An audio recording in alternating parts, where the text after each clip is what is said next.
মূল্যবৃদ্ধি ও ওষুধের দাম বৃদ্ধির বিরুদ্ধে বালুরঘাটে এসইউসিআইয়ের আইন অমান্য কর্মসূচি।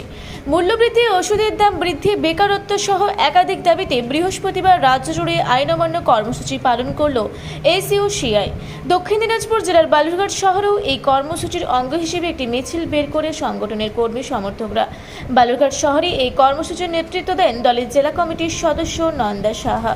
তিনি জানান, ট্রেড কালচার, লাগাতার মূল্যবৃদ্ধি, বেকারত্বের সমস্যা দূরীকরণ সহ বেশ কয়েকটি গুরুত্বপূর্ণ দাবিতে আমরা আজ রাজ্য জুড়ে আন্দোলনে নেমেছি। দক্ষিণ দিনাজপুর জেলা কমিটিও এর অংশ হিসেবে বালুরঘাটে আইন অমান্য কর্মসূচি পালন করছে।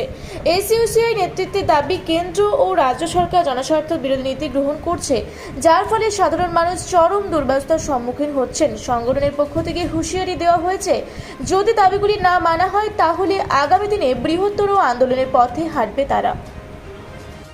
আজকে আমাদের সারা রাজ্য জুড়ে আইন অমান্যের কর্মসূচি আছে।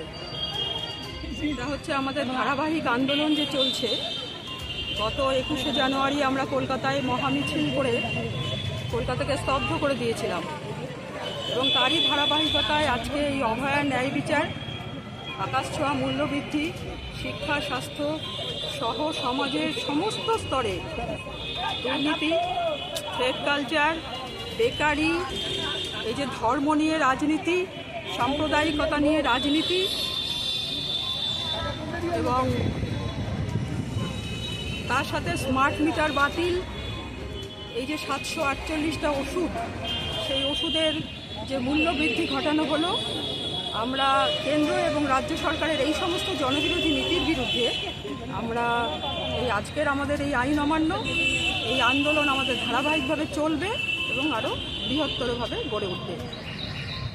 মান্যতা না পেলে এসইউসিআই কমিউনিস্ট দল লাগাতার আন্দোলন চালাবে, শুধু না, এবার আরও বৃহত্তরভাবে জঙ্গি আন্দোলনের দিকে যাবে। ঘটনা হয়েছে, সেটা দুঃখজনক। আসলে কি ব্যাপার বলুন তো? সবাই তো, দায়টা তো তাদের, যারা এরকম করে ঢুকেছে সবাই তো তাই নয়।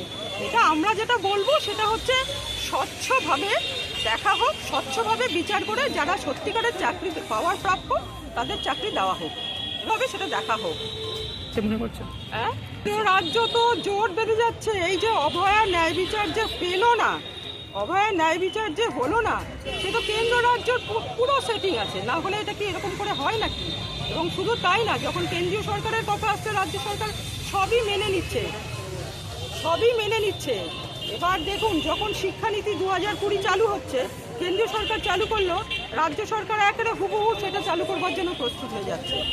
শিক্ষানীতি থেকে শুরু করে সমস্তই। তাহলে আমরা এদের মধ্যে দ্বন্দ্ব কোথায় দেখবো? দ্বন্দ্ব দেখতে পাচ্ছি না, পুরোটাই সেটিং। আমার নাম নন্দা সাহা।